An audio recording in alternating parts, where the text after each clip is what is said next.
United States. The United States is one country, but it's also a bunch of states. You could almost say it's a group of states that are, well, united. When our country was born, 13 states already existed. Each one had been a British colony before gaining independence from Britain after the Revolutionary War. These new states wanted to come together as one nation, but they also wanted to be independent. After all, they just won their freedom from a powerful government. They needed a central government that would share power with the states, and that's exactly what they created when they wrote the Constitution. Let's get together.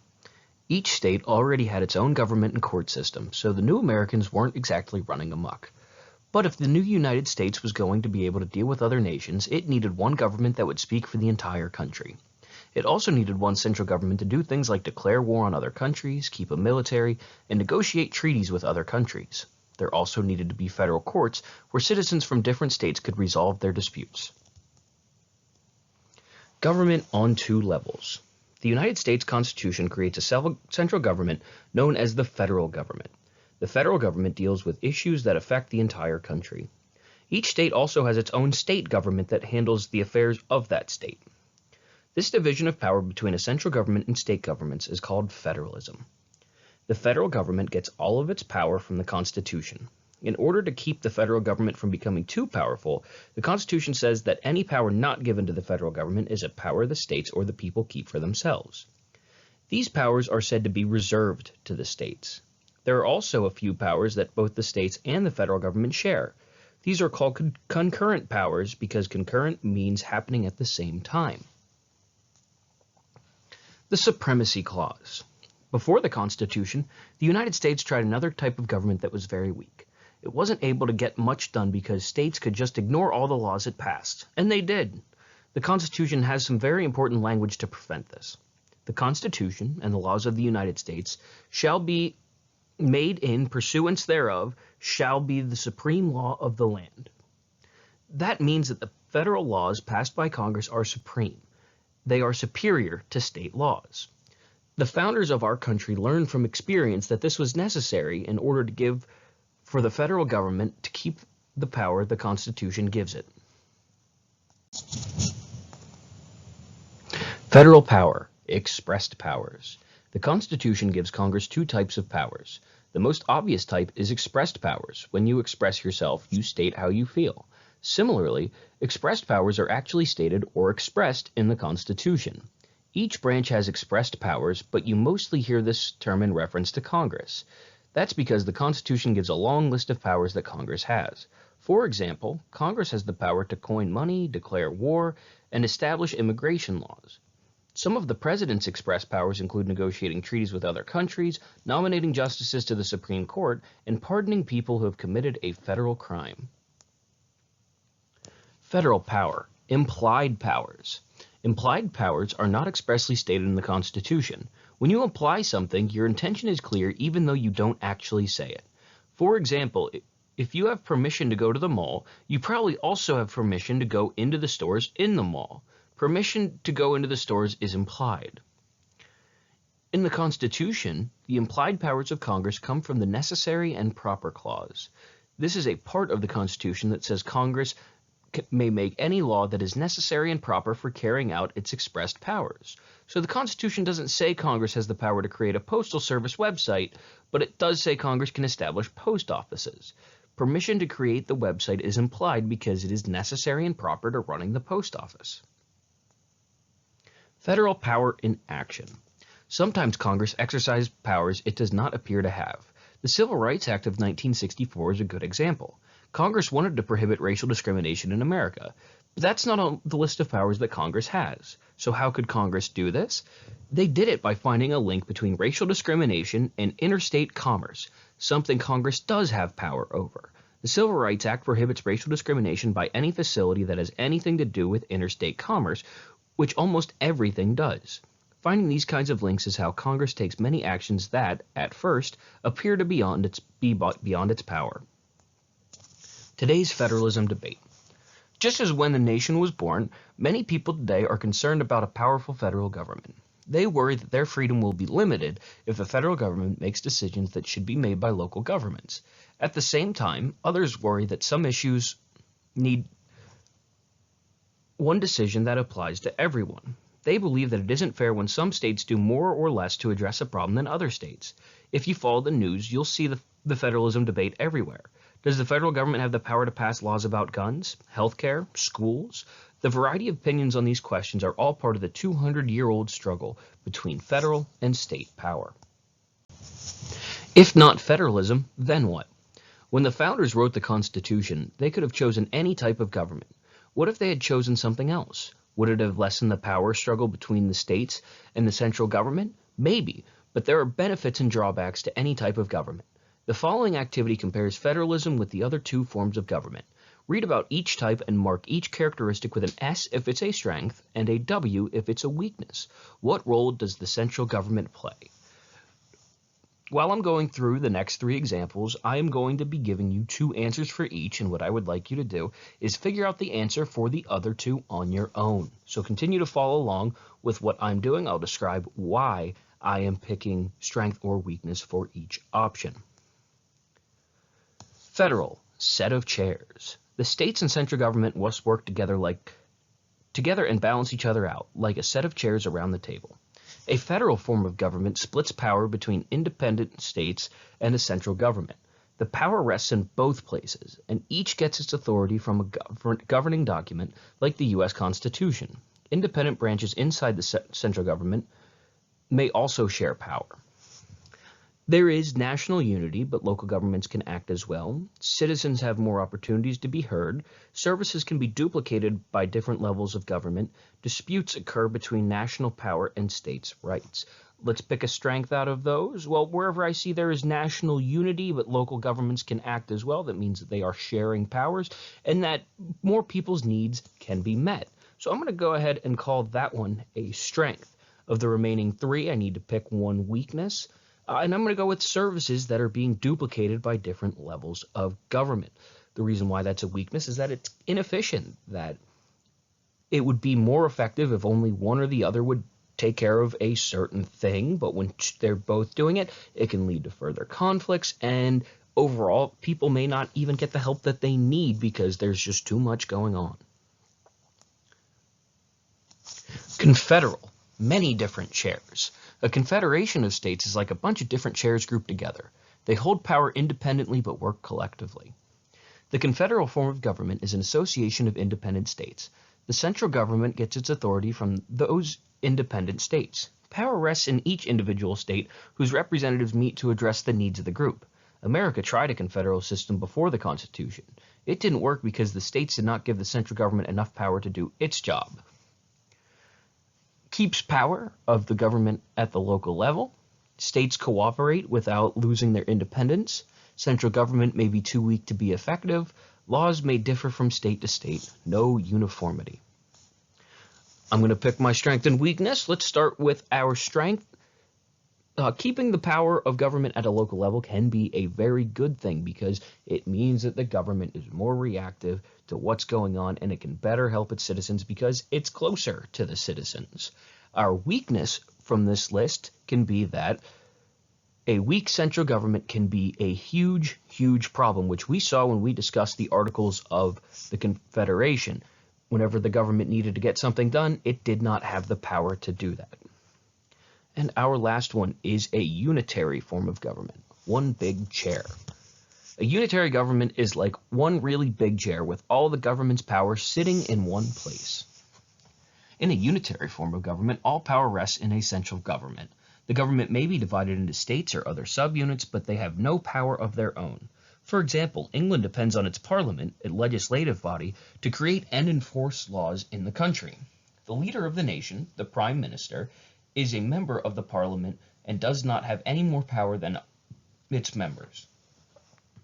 So let's look at what we have here: uniform laws, policies, and enforcement across the country, little conflict between state and national governments. Government may be slow to meet local problems and difficult to meet all the needs of all the citizens. Our strength there is absolutely, it is nice to have uniform laws, policies, and enforcement across the country. For example, we may have a law here in Pennsylvania that they do not have in Ohio, or vice versa. So if you do something that would be considered legal in Pennsylvania, it could be illegal in Ohio, and you could get into a lot of trouble for something that you didn't know was illegal. So having uniform laws, policies, and enforcement across the country makes things a little bit more convenient and easy to remember.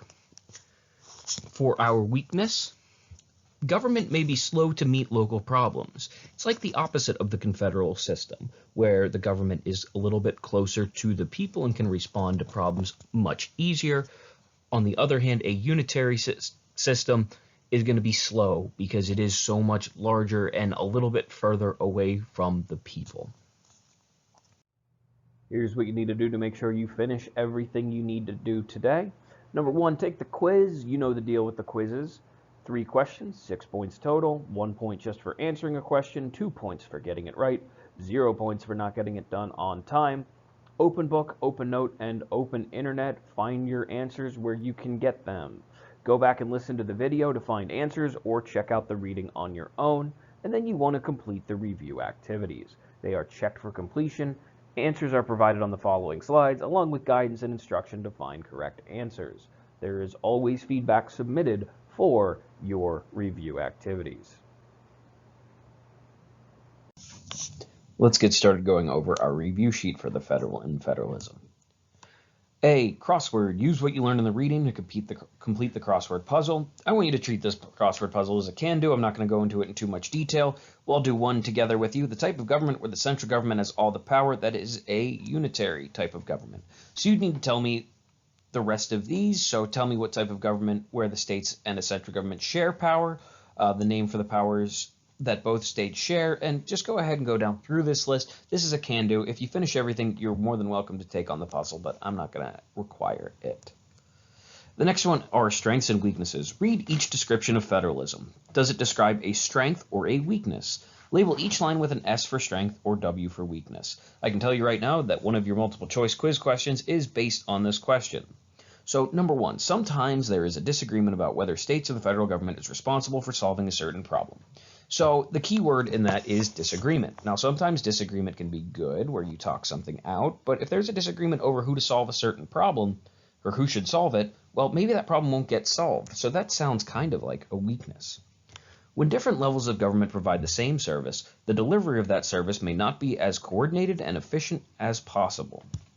So we want things to be coordinated and efficient. And if it is not that coordinated or efficient, well, that means it's not going to be done as well as it could be. So that is going to be another weakness. Local communities often have the power to decide for themselves the best way to solve their local problems. So that definitely is a strength where you get a government that's very close to you, your local government solving problems. That's good, and that is what federalism gives us the flexibility to do. Reporting very well. Moving on to our third activity, federal powers. Match each headline to the express power found in the Constitution. So we've got 8 different newspaper headlines. We've got 8 different powers that are in our Constitution that our government can do. Let's do number 1 together, and then I'm going to find some keywords for you that help you figure out the rest of the answers. Number 1, the President shall be Commander-in-Chief of the Army and Navy of the United States. So Commander-in-Chief of the Army and Navy means he's in charge of the military. He's in charge of the soldiers. So I'm going to look through these headlines and see if there's something about soldiers or troops. And I see letter E does say something about troops coming home.